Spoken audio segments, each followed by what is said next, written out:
Mary Miller. I'm a dietitian out of Brandon here. Help cover in Sioux Falls occasionally. If you're from Sioux Falls, you probably know Dee pretty well. So it's between us two.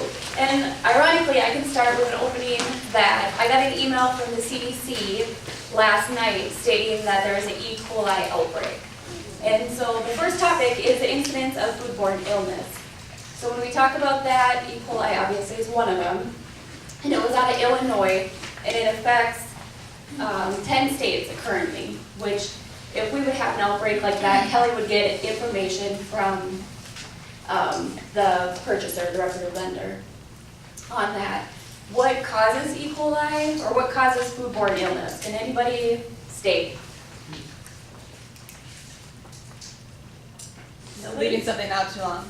Yes, yep. So it can be caused by, a bunch of different products, mostly protein items is what we think about for E. coli.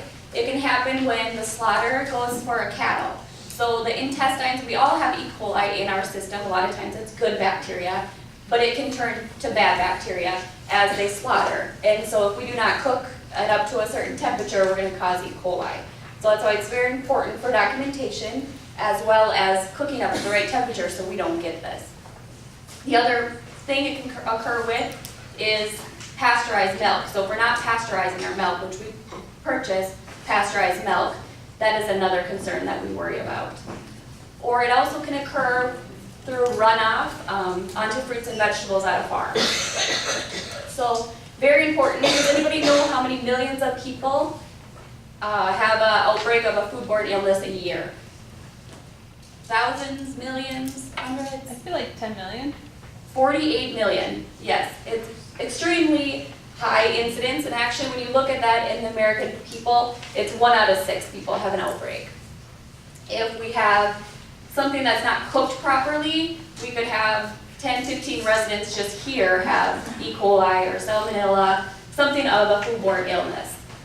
We look for symptoms from an outbreak about 12 to 36 hours after ingestion of the product. Symptoms could be diarrhea, we could see vomiting, extreme abdominal pain is usually the note, low-grade fevers, body aches. It kind of mimics almost like the flu, like the GI flu.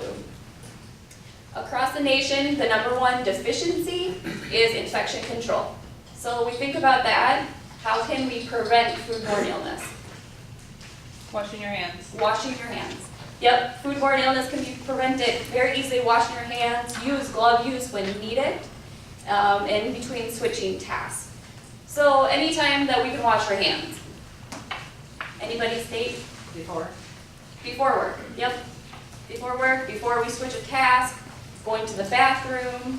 After we smoke? After we have a break, yep, of some sort. How long should we wash our hands? 20 seconds. 20 seconds, yes. But again, that's #1 tag right now, anyways, is infection control, and that can be prevented. That's huge. We can prevent this. Wash your hands, use gloves when needed.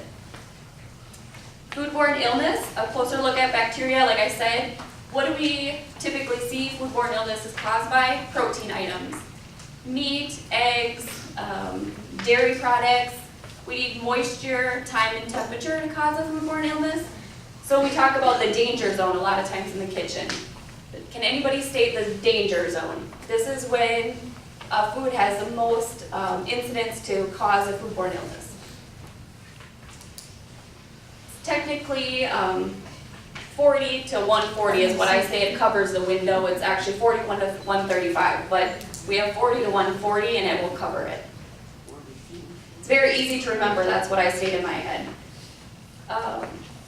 So again, what do we see foodborne illnesses on? A lot of times meats, dairy, melons, leafy greens. For instance, that E. coli outbreak, which will probably be in the news soon, would been the meat, the ground beef.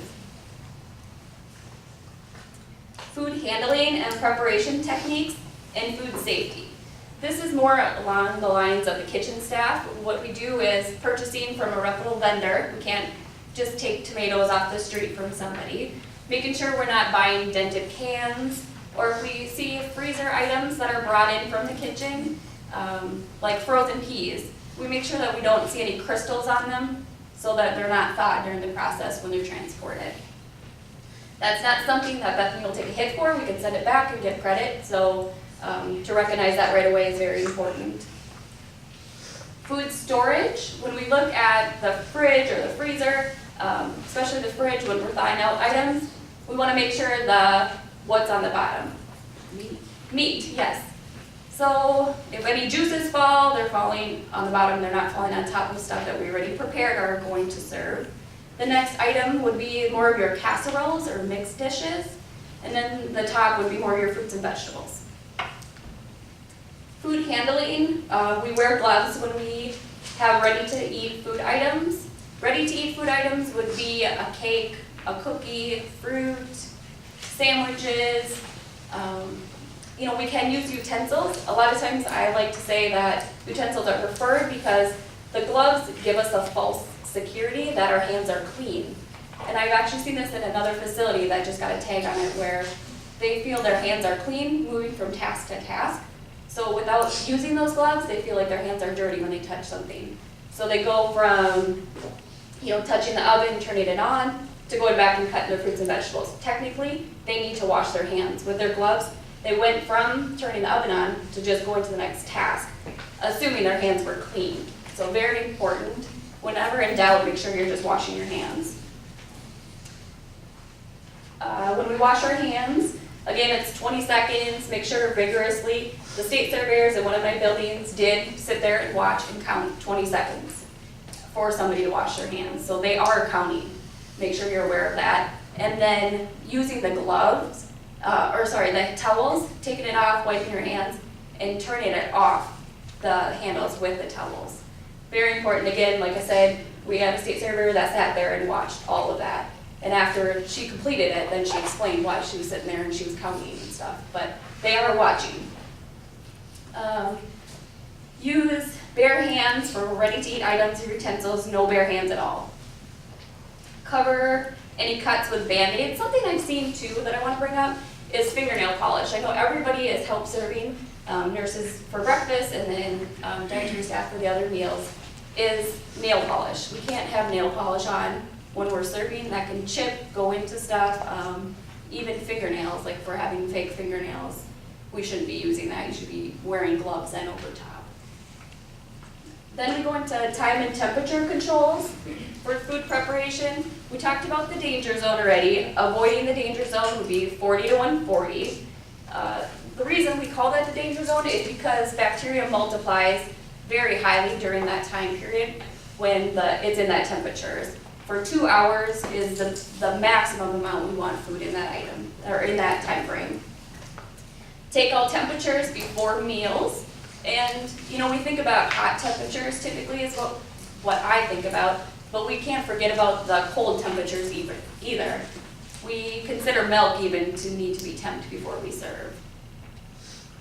Fruit, anything like that should be cold, because if it's above 40, then typically it's in our danger zone. Then we talk about thawing and cooling foods. 3 ways, just like you would at home, to cool foods. We think about the refrigerator. We can throw it in the refrigerator, which is probably highly used here. We could do it under running water if, say, we forgot to take out the ground beef and notice that in the morning. No longer than 2 hours should it be brought down to temperature, however. And then also you can do the microwave, which is not preferred, but that is also an option. Cooling, we want to make sure the internal temperature is 40 degrees or less, technically within 6 hours, but again, the danger zone multiplies in that danger zone the time from 40 to 140. So when it multiplies within 2 hours and we know there's an increase in bacteria that is raised, the best practice would be to reduce it within 2 hours. Need a daily refrigeration and freezer log. Can you guys tell me who does it on the units? Is that nursing or is that dietary? I won't, but please. It's dietary. Speak up. It's dietary. Dietary, yep. Okay, so just making sure we have them. what would happen if somebody would temp a refrigerator and we know that you need to be under 40 and it goes to about 50? I know we had this last year, right around state surveyors. We take everything out. Yep. The work order. Yep. So make sure you tell somebody is a big thing.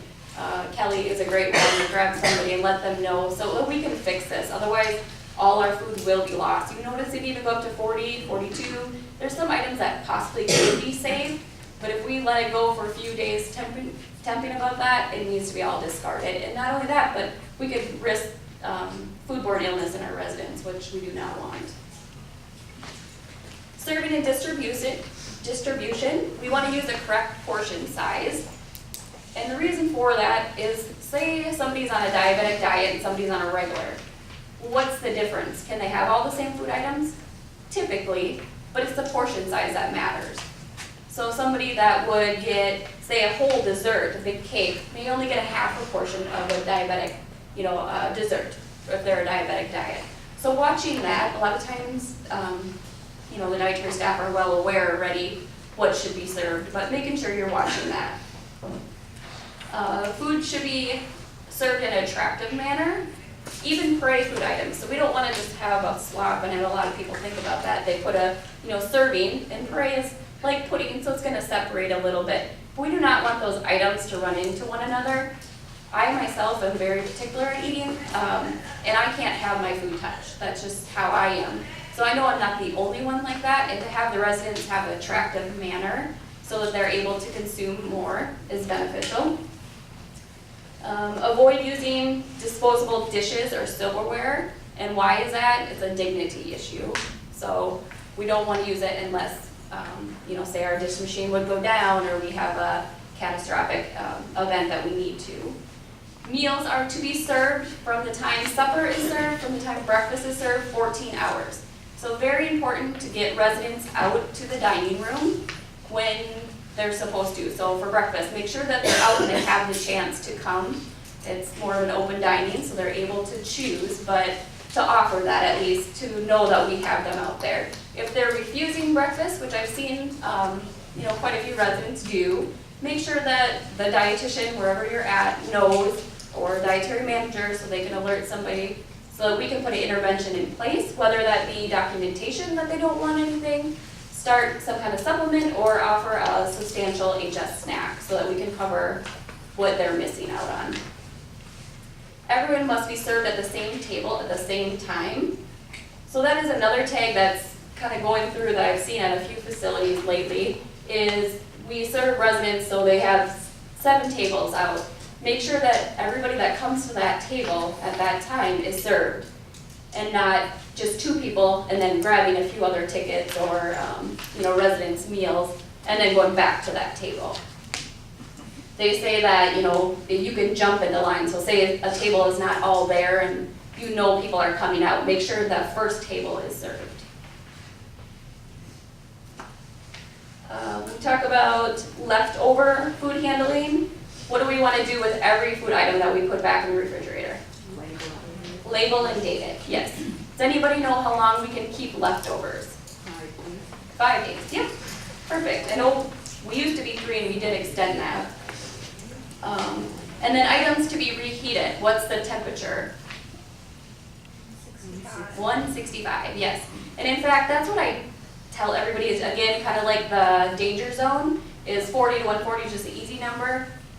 We can temp a few things under 165 and be safe, but just to know that if 165 is the bare minimum, you bring everything up to that, then you're able to catch all items and not have to remember that ground beef is 155, chicken is 165, reheated items is 165.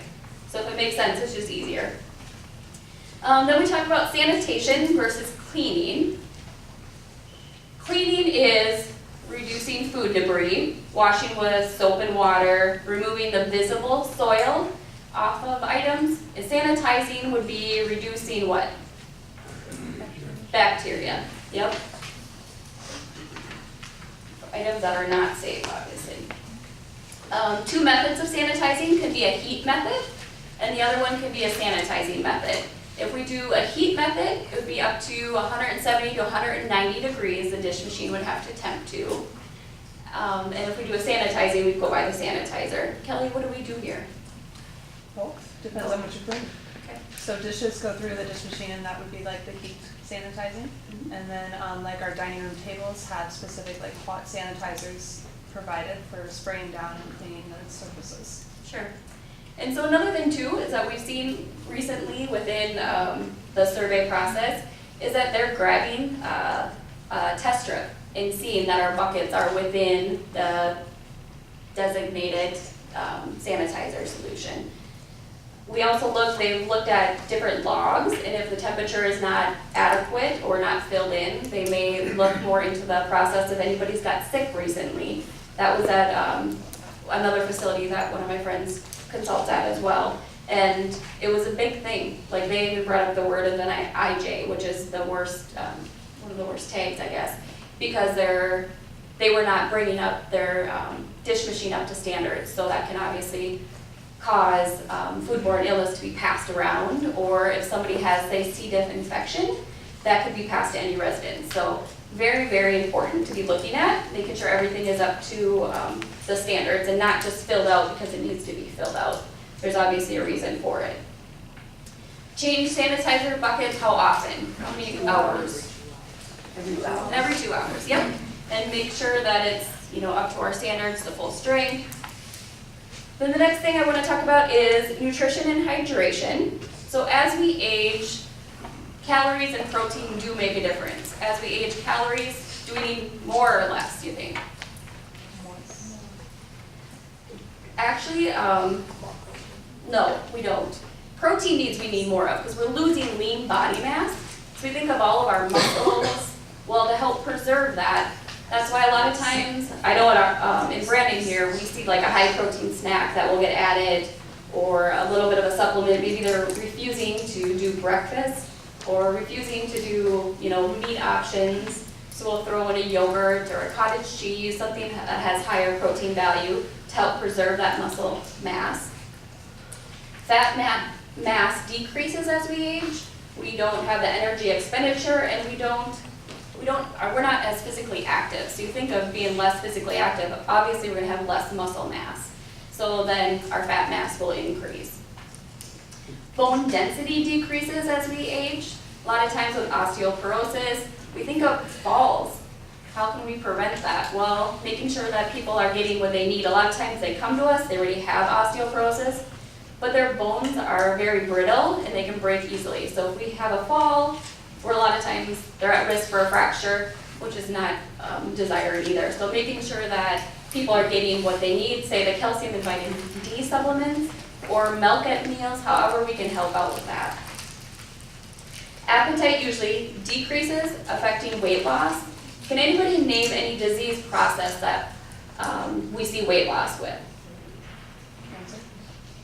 Cancer. Cancer, yep, absolutely. Parkinson's, I know we have a few residents that have that. Multiple sclerosis, dementia.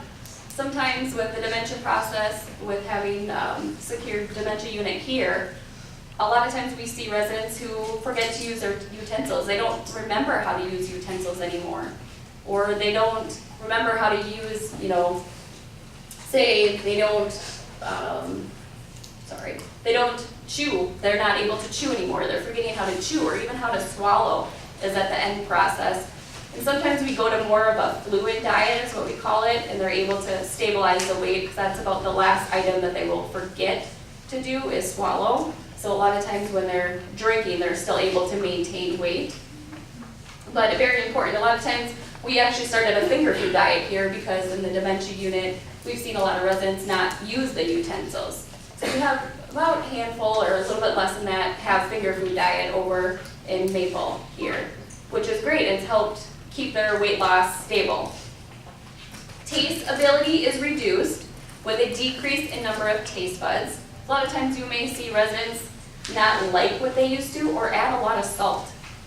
I think of a resident on Cotton who just recently passed away who would put salt in a lot of different beverages or take her buttermilk because it was salty.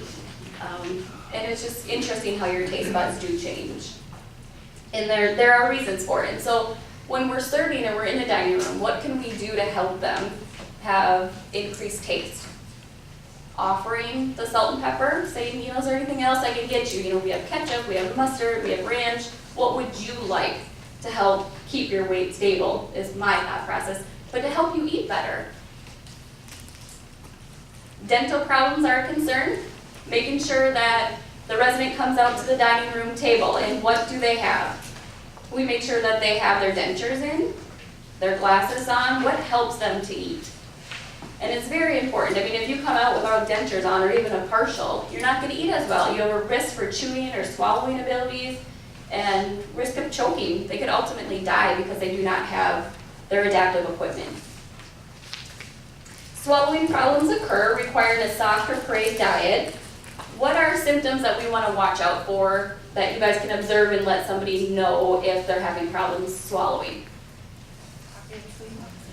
What? Pocketing food. Pocketing food. Yep. Runny noses. Runny noses. What? Coughing, absolutely. Yep. Gurgling voice, we think about, clamping their mouth shut even is another symptom. Say they don't want to swallow. So it's very important. And about 50% of our residents actually in any long-term care, they found to have some type of dysphagia. A lot of times residents do not want to change diets, but it's our job to make sure that they're offered that choice. They can spit out food, is another one that we've noticed on another resident we have in Willow. And it's very important, so I called family and I was letting them know that, the recommendation would be to decrease the diet or downgrade. And the daughter said to me, well, my mom's always done that. Since she was 30, she's had an eating disorder. She's been spitting out her food ever since. So then you think about that, and it's maybe not always that they're having dysphagia, but it's good to make sure family is communicated with as well. If they're not eating, or some family comes and you're cutting up their meat to explain to them, your mom does better with chopped up food and making sure you're getting that buy-in as well. So we have 3 different levels of dysphagia diets. We think of number 1 as more of the prey items, and that's where we don't require any chewing.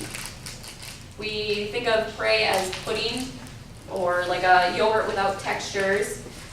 Dysphagia 2 would be anything I think of ground or mashable. So we think of our vegetables, make sure they don't need to be mashed up like a mashed potato, but be able to mash them very easily.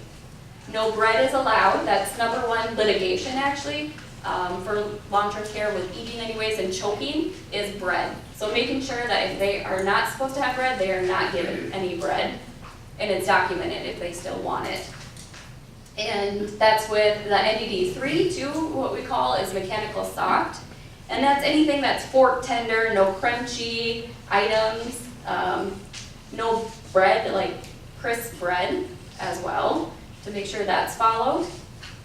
Tender meats, fruits and vegetables that are canned are okay. Potato skins, we want to avoid. Chips, corn hulls, anything that you think of that are going to cause problems.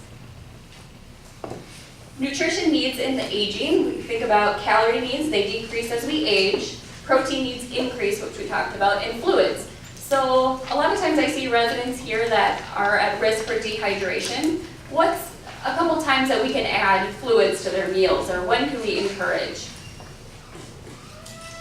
When entering the room or before leaving? Yeah, make sure that, before you leave the room, can I offer you anything else? Can I grab you something to drink?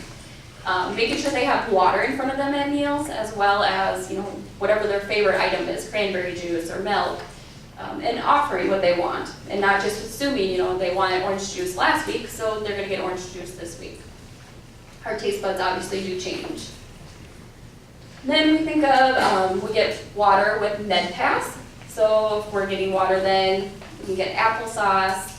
And if somebody's on a fluid restriction, make sure you're checking with the nursing staff to make sure that you're giving the allotted amount that they had for the day. They may have taken a little bit more with MedPass.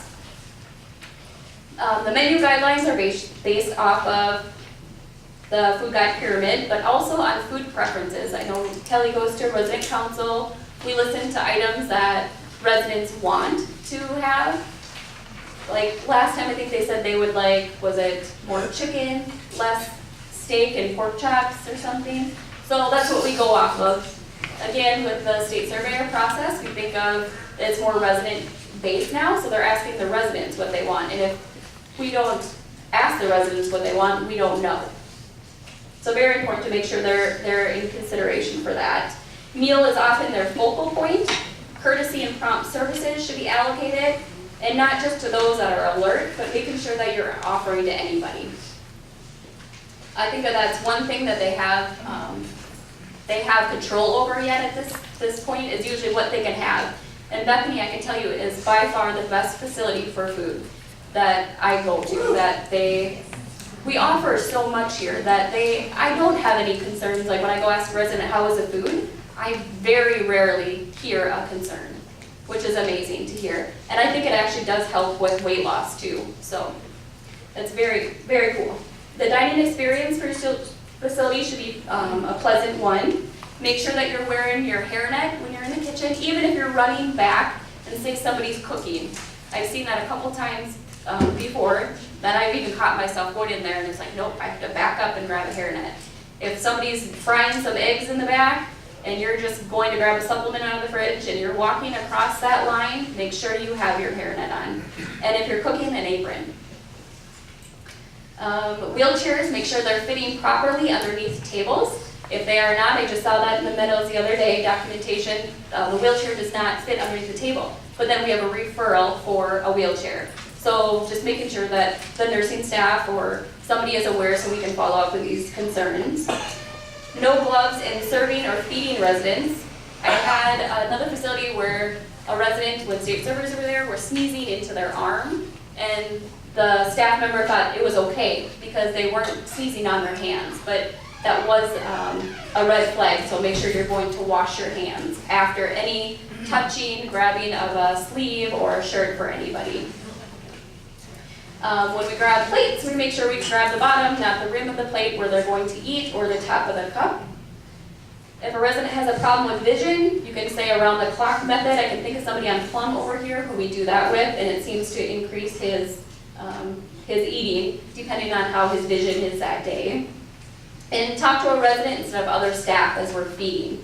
So instead of having a conversation about how your personal life is, make sure you're bringing it to them. I mean, this is their 30 minutes. They're going to able to eat, and they're having enjoyment at. Make sure we're allowing them to enjoy it instead of having personal conversations.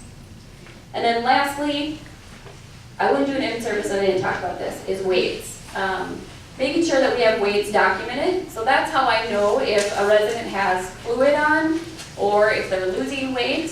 Sometimes we may go a couple weeks without weights, and it's very detrimental because I may see somebody and then I may not look at them until they have another weight, which may be 2 or 3 weeks later, and I see their weight's down 10 pounds, which in my opinion should be have caught before. I could have caught it last week when we were down 5 pounds and put an intervention in place, and maybe we didn't have to trigger significant weight loss for that resident. Or I may have caught that they were not eating and put an intervention in place so they don't have skin breakdowns. So very important to make sure we have weights, and not only that, but I know if we don't have a weight in on certain time periods, it's very important because we do not have documentation on the weight, which we get a reduction in payment actually for completing an MPS without a weight. That's done within 30 days. So I think that's about it. Does anybody have any questions? Otherwise Kelly was going to do a little quiz. No? Thank you. Awesome. Thanks, Andy, for your help today. So if we go to the blue quiz, I think that the normal protocol would be to go through these as a group. And she covered a lot of them, so I don't imagine that you guys won't be able to answer. The first question, bacteria needs which of the following to grow? All of the above, correct. Which statement is true? When interrupted during food prep, you should remove your gloves, then put them back on when you return. Or, when interrupted during food prep, you should remove your gloves, then wash your hands, and put a fresh pair of gloves on when you return. Yeah, so D, making sure that we're washing our hands before, between tasks and before putting gloves on. Name some items, some times that you should wash your hands. Before work. Before work? After the restroom? After breaks? Yes, pretty much all the time. So just wash your hands. How long should you be washing your hands for? How long is that? Say the ABC song. Perfect. So singing your ABCs. And so I encourage you to practice it, same as with our dental cares. Time when you're actually doing a task seems like an eternity. So 20 seconds for washing your hands. How long can our leftovers be kept in the refrigerator? 5 days. When we put leftovers in the refrigerator, how long, what should we be doing? And thank you. And I audit that in our neighborhoods as well as in our kitchen, and with having the tags on the peel-off stickers on each of our neighborhoods, that's helped increase our compliance with that regulation. So kudos there. The temp range for the food danger zone. 40. Perfect, good job. As far as how long can food stay in the food danger zone? 2 hours. Good job, you guys were paying attention. All right, so clean means a reduction in the number of bacteria on any surface, true or false? False. What does it mean to reduce bacteria on any surface? Perfect, yes. Describe 3 factors to consider when working in the dining room at meal time. Apron. Hairnet. Hand washing. Those are all really good things for sanitizing. What about, the dining experience for our residents though? I think maybe that's what Angie was focusing on. So factors to consider for in making sure that our residents are having a pleasant dining experience, making sure that we offer condiments, right? If you're having a hamburger, I'd want to make sure that I had ketchup or mustard offered to me. Somebody said? Making sure they have their teeth in. Yep, absolutely. Dentures are going to be a good thing when trying to eat a meal. And Serve 1 table at a time. absolutely, serving a table at a time, and that's actually a regulation, so making sure that we comply with that. So while sanitizing and sanitation is important in food service, resident-centered care would also say that we want to focus on making sure the dining experience is a pleasant experience. Okay? When can you offer fluids to a resident? At meals, yep. Yes. When working in the room. Yep. So when we're going in, making sure that we're offering, we've got those big pink mugs for our residents. Hydration is important. So when you age, calories go, and protein needs go up. Perfect. So thank you all for your engagement. Any questions on the quiz today? All right, well then we'll pass the baton to the next person and we'll continue on with spring fling.